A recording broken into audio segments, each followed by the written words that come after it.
परभनी से एक बड़ी राजनीतिक खबर सामने आई है। 1 अप्रैल 2026 को परभनी में भारतीय जनता पार्टी की ओर से भाजपा स्थापना दिवस के उपलक्ष्य में एक महत्वपूर्ण आढावा बैठक का आयोजन किया गया, जो पूरे उत्साह और जोश के साथ संपन्न हुआ। इस बैठक का मुख्य उद्देश्य आगामी स्थापना दिवस की तैयारी की समीक्षा करना और संगठन को और मजबूत बनाने की रणनीति तैयार करना था। इस अवसर पर भाजपा के प्रदेश उपाध्यक्ष माननीय श्री संजय जी कोड़के ने अपनी प्रमुख उपस्थिति दर्ज कराई और उपस्थिति पदाधिकारियों और कार्यकर्ताओं को महत्वपूर्ण मार्गदर्शन दिया। उन्होंने अपने संबोधन में कहा कि पार्टी की ताकत उसके कार्यकर्ताओं में होती है और यदि बूथ स्तर मजबूत होगा तो जीत निश्चित होगी। इसी के साथ उन्होंने आगामी संगठनात्मक कार्य और कार्यक्रम का विस्तार से आढावा लिया और सभी को सक्रिय रूप से कार्य में जुटने का आह्वान किया। इस बैठक में जिले भर से भाजपा के पदाधिकारी, जनप्रतिनिधि और कार्यकर्ता बड़ी संख्या में मौजूद रहे, जिसमें प्रमुख रूप से सुरेश राव वरपुड़कर, भाजपा जिलाध्यक्ष सुरेश भुमरे, महानगर अध्यक्ष शिवाजीराव भरोसे, दिलीप राव देशमुख, डॉक्टर केदारजी खटिंग, विठ्ठलराव रबदाड़े मामा, वेंकटराव तादड़े सहित सभी महामंत्री, मंडल अध्यक्ष, जिला परिषद सदस्य, नगर सेवक और सभी मोर्चा अध्यक्ष और कार्यकर्ता उपस्थित रहे। बैठक में एक ही संकल्प गूंजता रहा, बूथ जीतेगा तो चुनाव जीतेगा।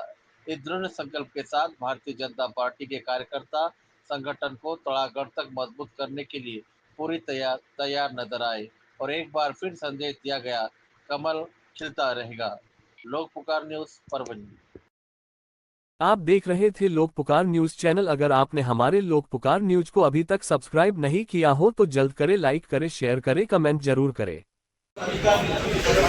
असे घटनेचे शिल्पकार डॉक्टर बाबासाहेब आंबेडकर, शिक्षक हे सांगणारे महात्मा ज्योतिबा फुले, लोकमाता राजमाता फुलेशिव कायदेदी होळकर, जय शिवालाल महाराज, भगवान बाबा बसवेश्वर महाराज, राजे महाराणा प्रताप, भगवान उसामुराजी, लोकशाहीर अण्णाभाऊ साठे या सर्व महापुरुषांना इनामवर अभिवादन करून आज भारतीय जनता सर्व मंडळ अध्यक्षांना मला विनंती करायची, मंडळाची समिती आपल्याला 2 दिवसात द्यायची।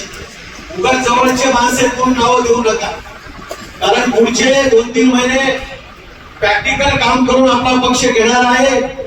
आपल्याला जे मतदान होते ते 2 ठिकाणी असं तरी काही अडचण नाही, पण जे आपल्याला मतदान होत नाही अशा लोकांचं मतदान डबल आलं नाही पाहिजे, याची काळजी आपण सर्वांनी घेतली पाहिजे। आणि आपल्या स्वतःचं सुद्धा मतदान त्याची फेररचना होणार आहे, आपल्याला विचारणार आहे। त्यासाठी SIR फार महत्वाचा आहे। त्या संदर्भात मी भाऊ सांगतील, अतिशय चांगल्या पद्धतीने भाऊ मंडळ कार्यशाळा झाल्या। आमच्या 2 मंडळात कार्यशाळा राहिल्या, राणी सावरगाव आणि गंगाखेड शहर, ते पण आपण लवकरात लवकर बैठक घेतली होती। त्या अनुषंगाने परभणी महानगरच्या वतीनं जवळपास सगळी तयारी आम्ही पूर्ण केलेली आहे। त्याच दरम्यान पंडित दीनदयाल उपाध्याय महाप्रशिक्षण अभियान हे शहरामध्ये आणि जिल्ह्यामध्ये आम्ही चांगल्या प्रकारे राबवले आहे। येणाऱ्या काळामध्ये 6 एप्रिलचा जो विषय आहे, आपल्याकडे जवळपास 1000 झेंडे उपलब्ध आहेत। 5 मंडळामध्ये वेगवेगळे कार्यकारिणी आहे, भाजपच्या विचाराचे वेगवेगळे लोक आहेत। त्यांच्या प्रत्येक घरावर 3 दिवस 4, 5, 6 हे 3 दिवस आपल्याला झेंडा बनवायचा, जिथे जिथे आपले कार्यालय त्याच्यावर रोषणाई करायची आहे। त्याच्यानंतर सगळ्यात महत्त्वाचा विषय जो आहे SIR संबंधीचा, साहेब आपलं SIR संबंधीचं जवळपास 90% काम कंप्लीट झालेलं आहे। त्याचं आपल्याकडे मी एक शीट देतो, जे पहिले BLM2 होते ते आपल्याकडे काम करायला तयार नव्हते आणि काहीची तयारी कुठं नोकरी लागली पण बाहेर गेले, ते आम्ही बघून नव्याने एक यादी तयार केली। या यादीमध्ये जवळपास 338 पैकी जवळपास 298 पुढचे आमचे BLM2 आज तयार आहे। त्या काळामध्ये आपण प्रत्येक नगरसेवकाला सांगितलं की तुमच्या मर्जीतले काही आपल्याकडे द्या।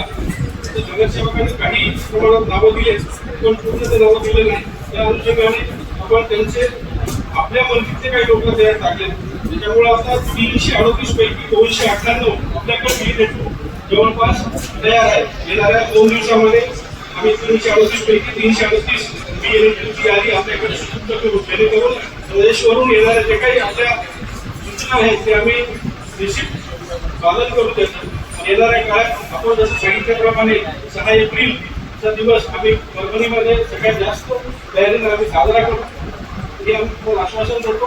आपल्याला येणाऱ्या काळामध्ये पार्टीला कशा पद्धतीने पुढे जायचं आपलं मार्गदर्शन आम्ही नेहमी करू आणि आम्ही हे आमचे प्रोग्राम दिलेले आहे ते वेळेत आम्ही पूर्ण करू जेणेकरून आपल्याला येणाऱ्या काळामध्ये भाजप संघटना कशी वाढेल अशा पद्धतीने आपल्याला लक्ष द्यायचं. जास्त वेळ घेणार नाही म्हणून मी थांबतो. जय.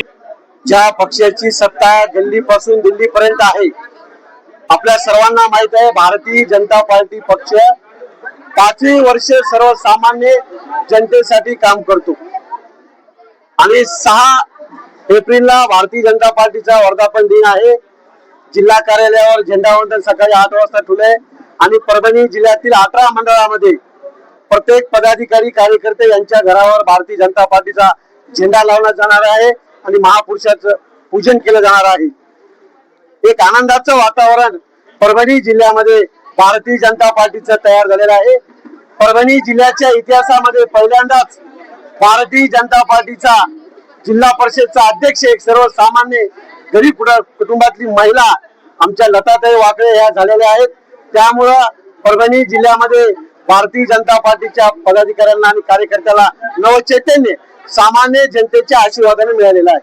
जिल्हाधिकारी सभापती होणाऱ्या समितीच्या कोणते आहेत ते उद्या तुम्हाला दुपारी 2 वाजेपर्यंत सर्व काही कळून जाईल. आज संध्याकाळी उद्या सकाळी आमची पालकमंत्री महोदयासोबत बैठक आहे. महायुती म्हणून पक्षानं आम्हाला आदेश दिलेला आहे. आदरणीय महाराष्ट्र राज्याचे मुख्यमंत्री देवेंद्रजी फडणवीस साहेब आणि महाराष्ट्र राज्याचे भारतीय जनता पार्टीचे अध्यक्ष रवींद्रजी चव्हाण साहेब हे संध्याकाळी ऑनलाईन आमच्या सोबत बैठक करणार आहेत. त्या संदर्भात सभापती संदर्भात ते संध्याकाळी आम्हाला सूचना करतील आणि त्यानंतर उद्या सकाळी आम्ही आमचा निर्णय जाहीर करू. 100% सर्वसामान्य कार्यकर्त्याच्या जीवावर मेहनतीवरच आज भारतीय जनता पार्टी या जिल्ह्यामध्ये वाढलेली आहे आणि भारतीय जनता पार्टीच्या प्रत्येक पदाधिकाऱ्याच्या मेहनतीमुळं आज हे दिवस भारतीय जनता पार्टीचे आलेले आहेत. त्यामुळं जो पदाधिकारी कार्यकर्त्यांनी चांगलं काम केलंय त्याला ताकद देण्याचं काम पालकमंत्री महोदय असतील आणि मी जिल्हा अध्यक्ष म्हणून नक्की आम्ही करणार. सगळ्या पत्रकार बंधूंना नमस्कार. आज ही जी बैठक आहे 6 तारीखला भारतीय जनता पार्टीचा स्थापना दिवस आहे. या स्थापना दिवसानिमित्त हर एक बूथवर भारतीय जनता पार्टीच्या कार्यकर्त्याच्या माध्यमातून हर एक घरावर झेंडा भाजपचा लागला पाहिजे. कार्यकर्त्याच्या लोकप्रतिनिधी आमदार खासदार मंत्री आणि भाजपचे जे पदाधिकारी असतील त्यांच्या या नियोजनासाठी ही बैठक आज जिल्ह्याची आयोजित केली होती. शहर आणि ग्रामीण जिल्हा म्हणून आणि माननीय देशाचे पंतप्रधान नरेंद्र मोदीजी, आमच्या राज्याचे लाडके मुख्यमंत्री देवाभाऊ आणि प्रदेशाचे अध्यक्ष रवींद्र चव्हाण साहेब यांच्या सूचनेनुसार या महाराष्ट्रातल्या 1224 मंडळामध्ये सुद्धा मोठ्या प्रमाणावर उत्साह असेल. भाजपाचा स्थापना दिवस चांगल्या पद्धतीने साजरा व्हावं. सामान्य कार्यकर्त्यापर्यंत माननीय मोदीजींनी 12 वर्षामध्ये जे विकासाचे कार्य केलेले आहे आणि 5 वर्षापासून माननीय देवेंद्रजींनी महाराष्ट्रात जे विकासाची गंगा वाहत आहेत याच्या संदर्भात सामान्य जनतेपर्यंत आणि सामान्य कार्यकर्त्यापर्यंत हा विषय गेला पाहिजे. त्याच्यासाठी ही नियोजनाची ही बैठक होती आणि त्या बैठकीत हे नियोजन आज करण्यात आले. सगळे आमचे कार्यकर्ते मंडळाच्या प्रवास करतील. SRI संदर्भात ज्या पद्धतीनं डुप्लिकेट वोटचं खूप भरमार आहे. सगळ्या देशामध्ये अलग अलग राज्यामध्ये ती नोंदणी जिथे डुप्लिकेट संजय खोडके नांदेडला आणि संभाजीनगरला बी आहे ते 2 वोटासाठी जात होतो. आज एक उदाहरण द्यायचं तर परभणीचं एक उदाहरण आहे. जाम सारख्या या छोट्याशा गावातून महानगरपालिकेच्या हद्दीत 250-300 लोकांची नाव नोंदणी असते मतदार नोंदणी आणि तिथं एखादा उमेदवाराला याचा फटका पडू शकतो. एक उमेदवार 150-1200 122 मतांना पडला तर ते त्यांचं मतदान जिल्हा परिषद गटात बी आहे, गणात बी आहे, पंचायत समितीला त्यांचं मतदान होते. महानगरपालिकेच्या आधी हे SRIच्या माध्यमातून सामान्य लोकांचे जे 2-2 जागी मतदान आहे ते डिलीट करायचं काम कार्यकर्त्यांनी करावं. कोणाचे मतदान असो मग जात पात याच्यात बघायचं नाही. ज्याच्यात 2 जागी मतदान आहे ते डिलीट व्हावं याचा SRIच्या माध्यमातून प्रयत्न आहे. केंद्र सरकार आणि निवारण आयोगाच्या माध्यमातून जे काही चालू आहे त्याला कार्यकर्त्यांनी जनतेने समर्थन द्यावं याच्यासाठी ही छोटीशी बैठक होती. भाजपच्या जिल्हा कार्यालय असतील, लोकप्रतिनिधीचे कार्यालय असतील, नगरसेवकांचे कार्यालय असतील, सामान्य कार्यकर्ता बी असेल त्याचाही सुद्धा एक संपर्क कार्यालय असेल तर तिथे सुद्धा भाजपाचा ध्वज लावून त्या दिवशी 6 एप्रिलला मिठाई वाटप करून त्यांनी भाजपाचा स्थापना दिन साजरा करावा असं आम्ही सगळ्या कार्यक्रम काय कार्यक्रम आयोजित केले? 6 तारीखला अलग अलग एक सप्ताह आहे. या सप्ताहानिमित्त आम्ही अलग अलग कार्यक्रम दिले. काही कार्यकर्त्यांचं सक्रिय कार्यकर्त्यांचं संमेलन आहे. मग 14 तारखेला बाबासाहेब आंबेडकर जयंती निमित्त अलग अलग कार्यक्रम सगळ्यांना या 8 दिवसात जे काही होणार आहे हे सगळं कार्यक्रम चांगल्या पद्धतीने त्यांना समजून आज या बैठकीत सांगण्यात आले. आता पुढे मंडलच्या बैठका घेतील, खाली बूथ स्तरपर्यंत हा सगळा मेसेज पोहोचून देईल.